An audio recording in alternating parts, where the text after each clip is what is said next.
welcome to Supreme Pusat. Kali ini kita akan ngobrol santai dengan Mas Tri dari Tangerang Selatan dari Matahari Laundry. Oke, bisa memperkenalkan diri Mas Tri? Silakan. Oke, bismillahirrahmanirrahim. Assalamualaikum warahmatullahi wabarakatuh. Perkenalkan, saya Tri dari Matahari Laundry.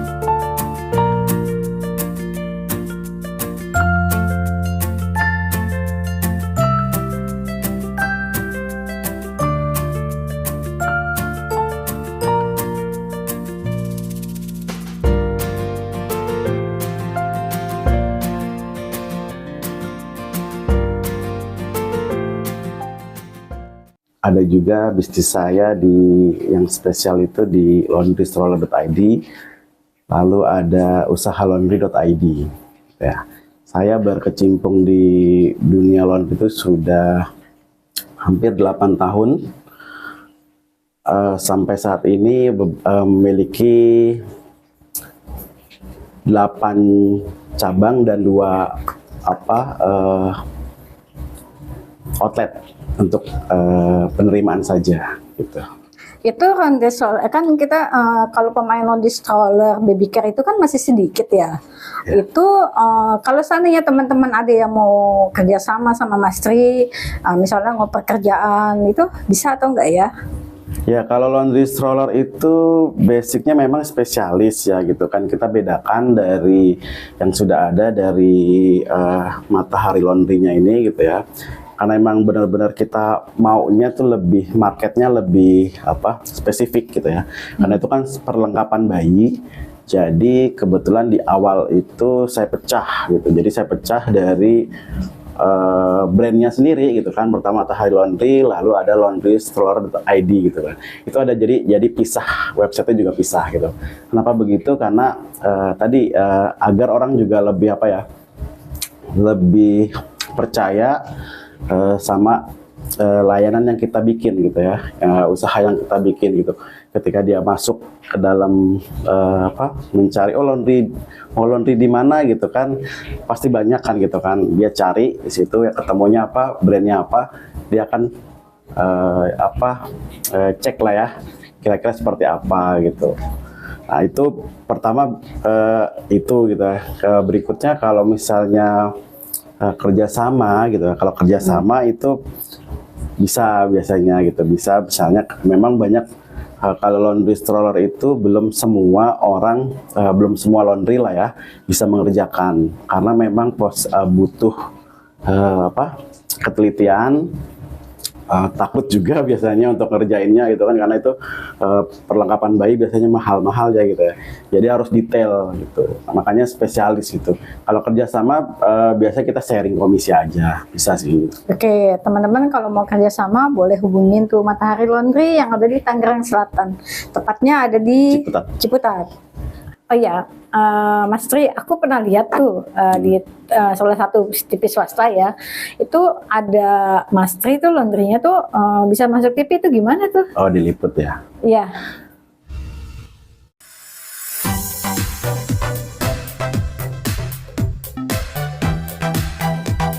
Kalau diliput itu gini, saya juga kalau dibilang laundry itu secara bagus ya, mungkin masih banyak yang lebih bagus ya gitu.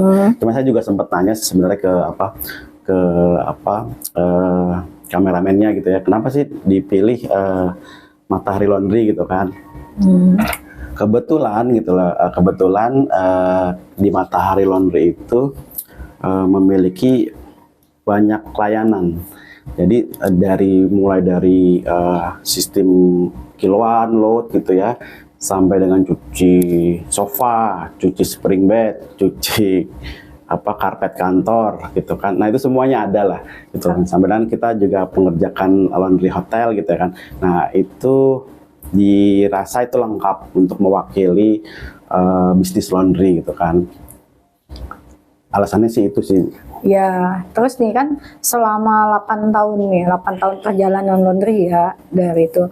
Ada nggak sih kendala-kendalanya? Mungkin kita ya dimaki-maki customer, yang baju hilang atau sepatu rusak atau stroller rusak. Pernah nggak sih kejadian kayak gitu? Dan pernah nggak ganti rugi yang paling gede itu berapa waktu itu?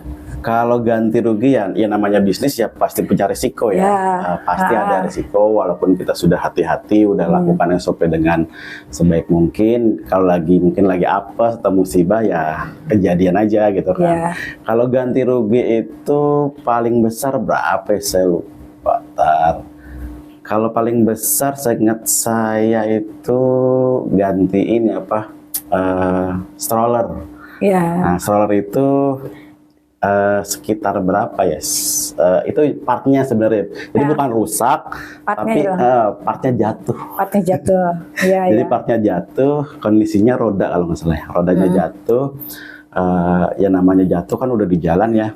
Kita pick up gitu, ya kita tanggung jawab lah. Ya kita ganti, kita cari spare partnya. Kebetulan itu spare partnya harus pesen dari luar kan, butuh waktu gitu kan. Akhirnya kita cari juga yang sama gitu kan. Akhirnya kita beli stroller sebenarnya. Jadi kita beli strollernya, kita butuhnya sebenarnya rodanya aja. Rodanya aja ya. Jadi strollernya yang kita beli. Jadi kita beli stroller yang emang modelnya itu tipenya itu tipe jarang pakai. Limited lah, limited edition ya. Akhirnya ya karena tanggung jawab ya kita carikan. Akhirnya kita ganti itu kita tukar lah.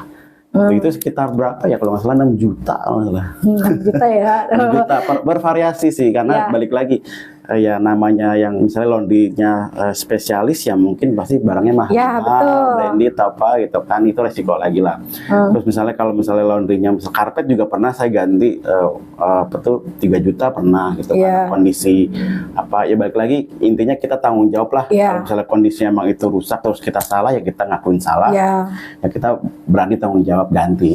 Iya, soalnya kan kepercayaan pelanggan kan nomor 1. Betul, ya. Kalau kita lepas tangan ya udah kita ditinggalin sama customer. Ya gitu. Berarti kalau spesialis itu rata-rata kan harganya lumayan ya, karena kan kita pembeda dari yang lain. Betul. Jadinya kalau teman-teman mau buka laundry sejenis seperti itu, bisa juga tuh sama Mas Tri. Nanti diajarkan trainingnya sama dia. Buka training kan Mas? Bisa training. Ya, kalau buka atau mau ikut kemitraannya dia juga bisa.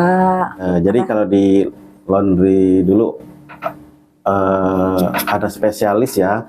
Laundry stroller itu harganya juga memang khusus gitu kan, nggak bisa yang benar-benar di bawah pasar gitu ya. Jadi pengalaman saya waktu dulu pertama kali saya launching perlengkapan bayi itu, startnya itu harga kalau nggak salah 100.000 kalau nggak salah. Itu memang saya kerjain sendiri sih sebenarnya gitu. Karena benar-benar saya pengen tahu teknisnya berapa lama, caranya gimana, dari mulai datang itu barang kita videoin dan lain-lain sama packing gitu kan, jadi selesai gitu kan, kira-kira ini berapa sih gitu kan, HPP-nya dan layak apa enggak gitu. Nah itu 100.000 kalau nggak salah itu. Cuman karena kita mulainya di online gitu kan, teman-teman ya nama di online kan bisa dicari ya.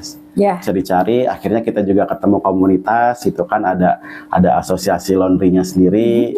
Akhirnya ya kita sharing-sharing lah sama teman-teman siapa sih, ternyata juga sudah pernah dibuka nih harganya segini ya. Itu ibaratnya kita juga nggak boleh jatuhin harga di pasar. Jadi kita jaga pasar ya. Tuh, dari itu kita komunikasi, kita samain harga yuk gitu. Artinya bukan samain harga aja, tapi akhirnya samain hasil kualitasnya biar standar gitu. Jadi biar hasilnya maksimal juga gitu. Itu sempat awal-awal sempat ditegur juga gitu kan, kok harganya murah sih gitu. Iya. namanya customer kan banyak ya, ibaratnya carinya pengennya yang murah tapi kan hasilnya bagus gitu kan. Nah, kita sebagai pelaku usaha juga harus apa ya, ngikutin di perkembangan teman-teman gitu kan. Harganya segini ya oke, ayo kita ikutin. Gimana, kita harus upgrade-nya upgrade skillnya gitu, ke teknisnya kayak gimana, akhirnya dengan sama standar gitu. Iya. Gitu. Sekarang tuh kurang lebih tuh rate di harga berapa tuh kalau cuci stroller tuh? Kalau stroller itu paling murah ya 250 ribu. 250 gitu. ya. Yang kecil lah ya gitu. Iya. Lumayan ya. Lebih enak main ke spesialis sih, saya bilang, daripada kita main ke kiloan. Iya, ya. balik lagi semua punya resiko lah. Ya. Gitu kan. Jadi kalau misalnya kita mainnya yang kiloan tuh load gitu kan, mungkin yang ngerjain kan mesin. Iya, mesin. Cukup karyawan udah. Betul. Ya. Kalau ini mau seperti Bu Hibah gitu kan, ngerjain sepatu, ngerjain tas gitu kan, itu lebih skill kan, ya, tekniknya skill. Kan gitu kan, jam terbang lah, yang mahal kan jam terbangnya ya, betul. Gitu kan. Kalau kondisinya udah jago ya dia udah paham bahan ini apa kayak gitu. Tapi kalau misalnya kita mainnya dari awal, laundry ini buka laundry dari awal, laundrynya kiloan gitu kan, ya sudah gitu kan, mungkin ilmunya ya dasar aja ya, harus diketahui. Kalau kita kan selalu upgrade. Betul. Pasti kan perjalanannya tuh 8 tahun tuh ya. Awal-awal buka laundry itu boleh tahu nggak modalnya itu berapa? Buka laundry, oh iya gini. Jadi saya terjun di laundry itu sebenarnya bantuin aja karena kan saya tadinya kan kerja ya. Kerja, terus saya background saya di kantor tuh di IT gitu kan. Saya backup lah, saya monitor aja, monitor laundry itu seperti ini, ada programnya ini gitu kan. Tapi di tengah jalan tuh kayaknya nggak bisa gitu ya, nggak bisa seperti itu. Jadi kita harus tahu teknis, harus tahu ini kalau misalnya ada komplain tuh seperti apa penanganannya gitu kan. Mau nggak mau harus terjun. Nah, setelah udah jalan laundry itu, saya kira tadinya kita pakai waralaba. Iya. Tuh, tadinya bukan matahari namanya. Oh iya, dulu ini ya kalau nggak salah. Dulu namanya bukan matahari, kita ngambil waralaba kayak kemitraan begitu. Setelah itu kita stop. Akhirnya ya itu tadi, memberanikan diri, udahlah bikin nama baru yuk gitu kan. Akhirnya dimulai dari situ tuh, situ. Itu dulu belum kayak sekarang nih, enak nih nyari ilmu laundry itu gampang ya. Nyari apapun lah sebenarnya kan, sekarang gampang lah, dunia lebih terbuka. Kalau kita mau belajar pasti dapat lah gitu kan. Modal awal dulu tuh kena ini nyari-nyari gitu kan, susah banget nyari-nyari informasi laundry. Kena entah iklan atau apa gitu kan. Dari situ beli mesin itu modal awal kalau nggak salah 200-an juta. 200-an ya. Karena kan ibaratnya belum kayak sekarang, kita dulu pakai mesin yang bisnis lah ya. Jadi lebih buat tampilan tuh lebih dapat gitu. Nah, itu modalnya itu dua stack kalau nggak salah dulu awal-awal. Segitu sih. Dulu kalau nggak salah kementeriannya di Jogja ya. Dulu ya. Kalau nggak salah ya. Berarti setahun pakai yang ini. 2 tahun setengah. Jadi 2 tahun setengah itu pakai brand orang lain. Nah, setelah 2 tahun setengah itu kebetulan rukonya itu udah rusin punya orang. Jadi kita nggak boleh perpanjang. Pindah mau nggak mau pindah dong. Mau nggak mau pindah. Kalau ketika pindah kan ibaratnya kalau usaha laundry, mungkin usaha apapun ya mungkin ya, ketika pindah ganti tempat itu kan pasti kayak mulai lagi ya dari nol. Gitu. Nol lagi. Walaupun ada customer yang ikut ke kita, tapi jaraknya jauh. Jaraknya itu sekitar, kalau dibilang jauh sebenarnya nggak jauh, cuman kan ya adalah nggak ada sekilo sih sebenarnya, cuman kan ibaratnya ya lompat kayak gitu kan, beda inilah, kayak beda pasar jadinya kan.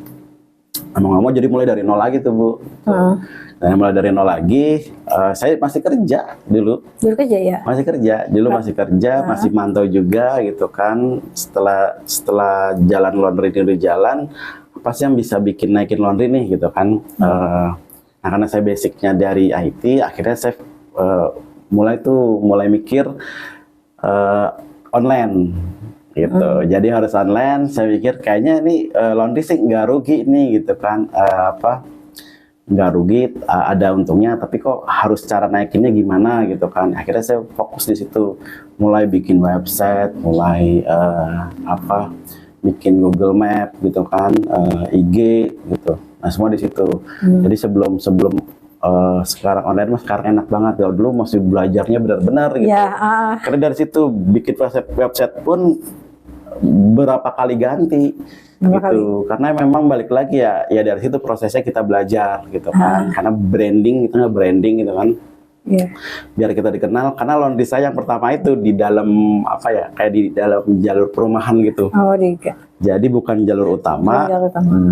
Biar orang tahu ya. Iya, dari jalan itu 2 kilo Bu masuknya. Jadi dari jalan utama masuknya 2 kilo. Berarti kan marketnya memang harus online. Nah, itu dia. Makanya saya berpikir gimana biar pasarnya nggak sekitaran perumahan aja gitu. Kalau perumahan udah pastilah kita lah. Misalnya orang yang biasa laundry kiloan, ya udah langganan sama kita. Cuman gimana kita bisa keluar kayak tadi tuh akhirnya laundry sepatu gitu kan, laundry strollernya sendiri biar dapatnya pasarnya dari radiusnya lebih jauh. Akhirnya kita mulai dari website sama Instagram. Gitu. Maksimal pengambilan itu berapa kilo? Maksimal kita 20 kilo juga ada sih. 20 kilo? Tapi kena cas ongkos? Iya, kena biaya. Biasanya sih kalau jarak-jarak sampai dengan 10 kilo masih free ya, ada minimal ordernya. Tapi kalau udah sampai 20 kilo biasanya banyak sih, laundrynya banyak gitu kan. Sampai saya dari Ciputat aja ada ngambil pernah tuh di Sudirman pernah. Iya, lumayan ya jauh-jauh ya. Cuman memang banyak customer online itu biasanya begitu. Iya, memang jauh-jauh sih kebanyakan. Jauh. Karena mereka cari. Sekarang kan mereka carinya mau laundry terdekat apa, laundry stroller di mana. Iya, pokoknya kata kunci cari ya. Aja kan. Kata kuncinya yang bagus ya. Gitu. Terus konten penting lah. Kalau misalnya kontennya udah ibaratnya kita juga sering upload, terus juga kita ada testimoni mungkin, terus hasil-hasilnya diupload kan, orang lebih percaya sama kita gitu. Iya. Oke, ada nggak pesan-pesan nih untuk yang nonton podcast kita nih buat penyemangat mereka ya? Kalau ini ya khususnya ya untuk yang mau buka usaha laundry gitu kan ya, yang harus dimulai kuasain dulu ilmunya lah gitu ya, ilmu dasarnya apa, mau buka laundrynya apa gitu, marketnya di mana gitu kan, lokasinya gitu kan, itu harus benar-benar dipelajarin. Jangan asal kita buka, jangan asal kita kena iklan juga gitu kan, ada paket murah, ada ini gitu kan. Ya balik lagi, mungkin murah tapi kadang belum jaminan juga kan gitu kan. Jadi posisinya karena zaman sekarang nih zamannya cari ilmunya mudah gitu ya. Ya itu tadi kita sendiri yang harus bikin list nih. Gitu kan, apa yang harus disiapkan sebelum kita bikin usaha laundry gitu kan. Yang mulai tadi dari mesin, dari lokasi, nanti di list sampai sebaik mungkin. Mungkin juga kalau belum langsung buka bisa main ke temen ya gitu kan. Sekarang udah banyak, ada asosiasi juga, bisa bertanya di sana gitu kan, sangat terbuka gitu. Jadi mau maju tuh sebenarnya lebih mudah sekarang gitu kan. Yang penting kitanya mau cari informasi sebanyak mungkin gitu kan, yang bisa mendukung nanti bisnis kita. Itu sih. Terima kasih ya Mas Dwi atas sharing sessionnya ini. Semoga bermanfaat buat teman-teman semua. Terima kasih banyak. Ya cuma di tempat laundry aja yang kita kerjain, kita juga harus ke tempat customer. Kayak gini, pick up barang. Belum lagi kalau cuaca hujan kayak gini, macet-macetan, jangan-jangan. Berani coba? Coba kalau berani. Pengalaman sehari saya menjadi pekerja laundry memang luar biasa pemberani. Saya jadi lebih menghargai pekerjaan mereka. Bekerja dengan ikhlas, melakukan pekerjaan sedetail-detailnya, demi memberikan kepuasan kepada pelanggan. Berani coba? Coba kalau berani.